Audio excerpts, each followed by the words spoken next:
ምን እያደረኩ ይመስልሻል? እናቴ እንድትገይበት የነበረውን መርዝ ነስነስ እያደረኩበት ነው። ለምን? ቆንጆ ጥያቄ። ደላላ ነው ቤቱን የሚሸጥ።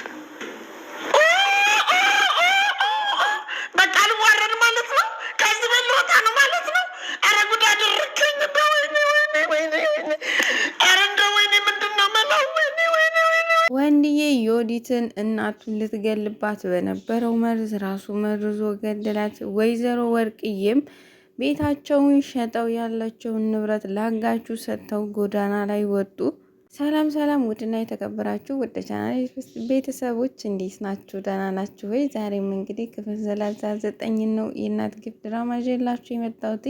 እንግዲህ ክፍል 38 ላይ ዮዲት አለምን ልትገላት እንግዲህ ቃቤት እሷ ምግብ እየሰራች በነበረችበት ሰዓት እንግዲህ ወይዘሮ ዮዲት በእጇ እንግዲህ ስለታማ ነገር ይዛ እንግዲህ ከኋላዋ እንደቆመች ወንድዬ ከኋላ መጥቶ እንግዲህ ምን ልታደርጊያት ነበር በሚላት ሰዓት ዮዲትን ያው አለምን አልወጋቻትም፣ ግን ተርፋለች።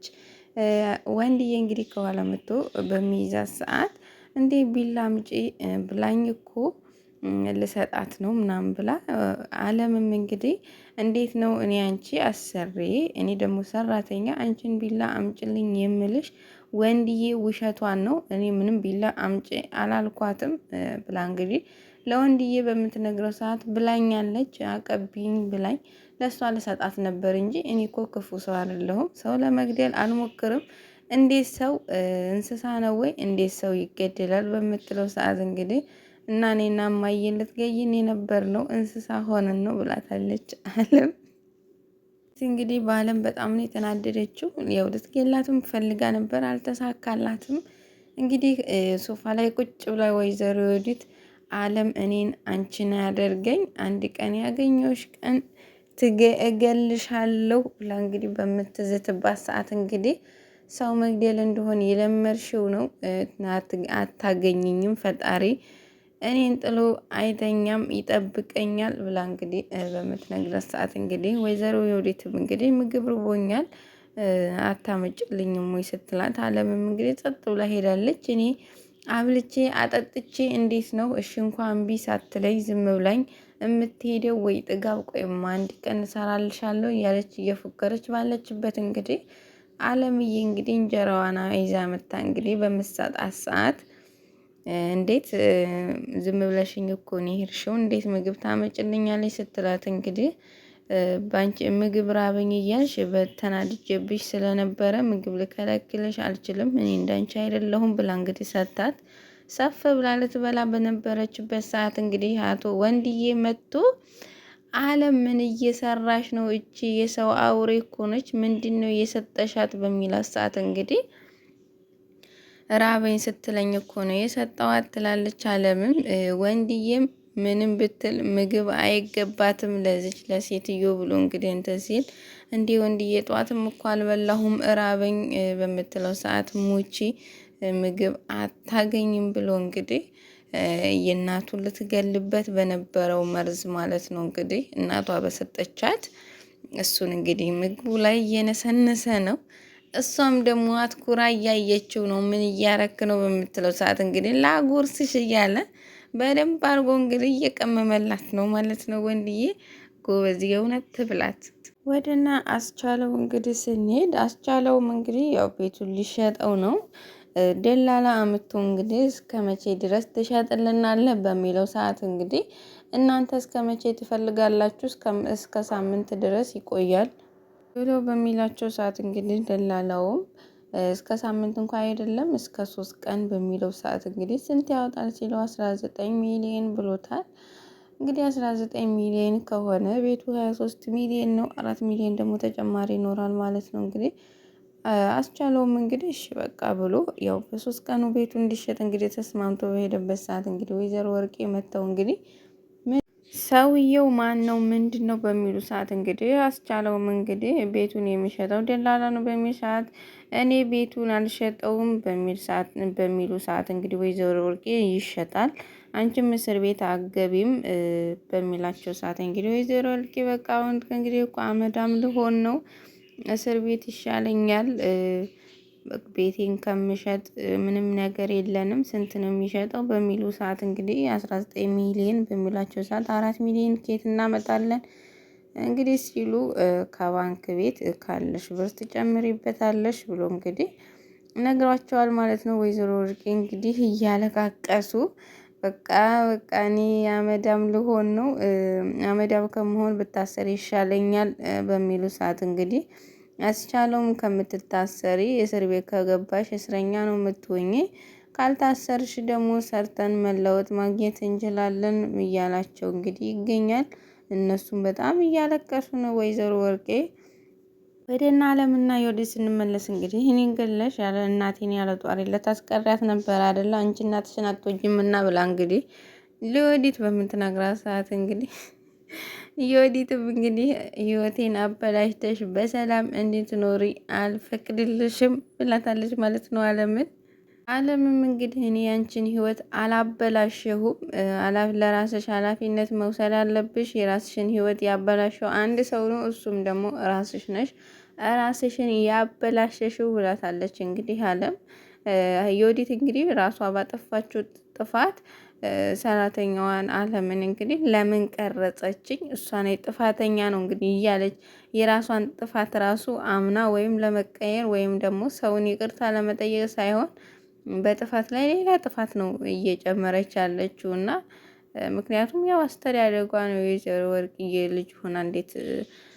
ከወይዘሮ ወርቄ ትሻላለች ማለት ነው። አስቻለውም ልክ እንደነሱ ነበር። ያው አሁን ላይ ግን በጣም ነው የተቀየረው። በጣም ነው ደስ የሚለው እሱ ማለት ነውና አሁን እንግዲህ አብረን ነው የምናየው የሚሆነው ምክንያቱም ወይዘሮ ወርቄም በቃ ቤቱ ሊሸጥ ነው ዮዲትንም መጨረሻ እንግዲህ የምናይ ነው የሚሆነው። አሁን ሁለቱም በፊት ላይ እነሱ ነበሩ ሹፌር ማለት ነው። ምክንያቱም እና አለምንና የወንድዬን እናት በጣም ሲያሰቃዩ የነበሩ አሁን ደግሞ ወንድዬና አለም ናቸው እንግዲህ ሹፌር የሆኑ ማለት ነው።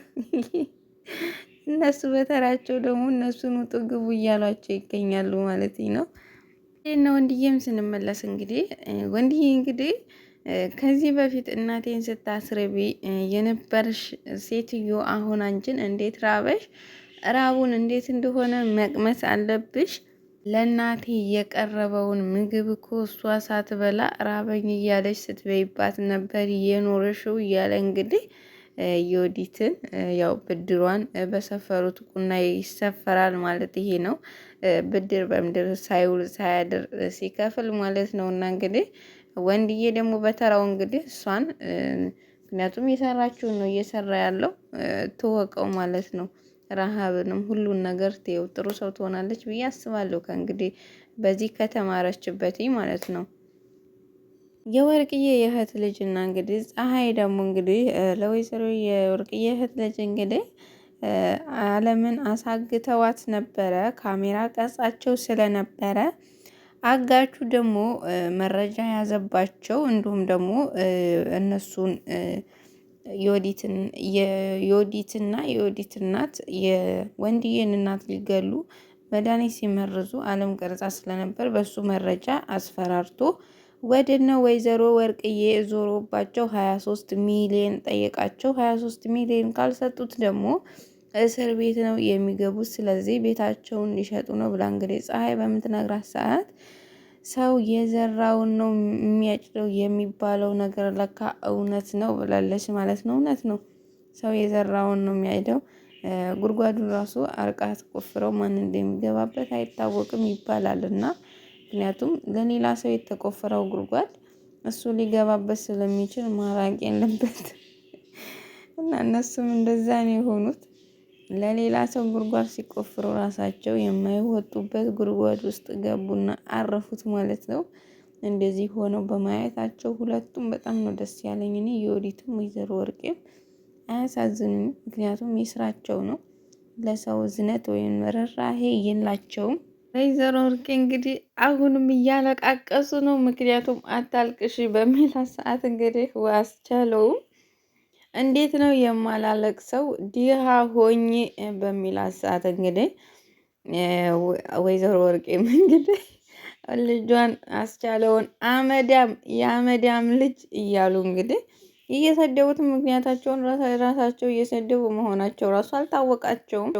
ወይዘሮ ወርቄም ከዛሬ ጀምሮ የዲሃ ልጅ ነህ፣ የአመዳም ልጅ ነህ፣ ልጄ አንተን የት ቤት ውስጥ ነው ራሱ የምድርህ እያሉ አሁን ያስቻለውን መዳር ሳይሆን ያስጨንቃቸው እነሱ የቤቱ መሸጥ ንብረታቸው መወሰድ ነው። ግን እያሳበቡ ደግሞ የእሱን አንጀት ለመብላት እሱ ምን ማድረግ ይችላል? ምክንያቱም የራሳቸው ጥፋት ነው። አስቻለውም እንግዲህ ወደ ፀሐይ ሄዶ እንግዲህ የት እየኖርሽ ነው በሚል ሰዓት እንግዲህ ያክስቱ ልጅ ማለት ነው። ፀሐይም ደግሞ ከፍቅረኛዋ ጋር ብላለች ማለት ነው። እንግዲህ ከፍቅረኛዋ ጋር ብሎ እንግዲህ አስቻለውም በሚሄድ ሰዓት ፀሐይም እንግዲህ ላስቻለው ያክስት ልጅ እንግዲህ እንዳይጨነቅ ብዬ እኮ ነው የነገርኩት፣ ብዙ የሚያሳስበው ነገር አለ በምትላት ሰዓት እንግዲህ እንዲህ አንቺ ደግሞ ለሱ ከመቼ ወዲህ ጀምሮ ነው ለሱ መጨነቅ የነበር አሁን የጀመርሽው ስትላት እንግዲህ ሌላ ጊዜ እነግርሻለሁ ወደ ስራዬ ልሂድ ብላ በምትላት ሰዓት እንግዲህ አንቺስ ቤት ምናምን ለመቀየር አስበሻሉ? እነሱ ቤታቸውን ከሸጡ በኋላ አንቺስ የት ነው የምትሆኚ በምትላት ሰዓት እሱም አለለካ አላሰብኩም በምትል ሰዓት እንግዲህ ፀሐይም እንዴት ነው የማታስቢው? ምክንያቱም እነሱ ቤታቸው ተሸጡ ከወጡ አንቺ የት ትሰሪያለሽ በምትላት ሰዓት እንግዲህ ፀሐይም ፕሮሰሴ እስከሚሳካልኝ ድረስ ሌላ ቤት መፈለግ አለብኝ ብላ እንግዲህ የወንድዬ እናትም እንግዲህ የወዲትን ልቀቃት ይበቃታል እያሉ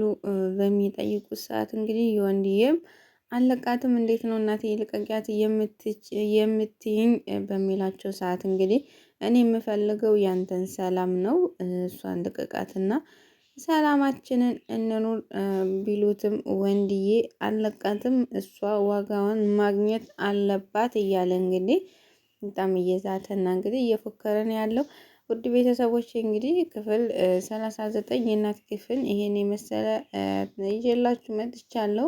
በክፍል 40 እስከምንገናኝ ድረስ ቸር ያገናኘን እያልኩኝ በዚህ እሰናበታችኋለሁ።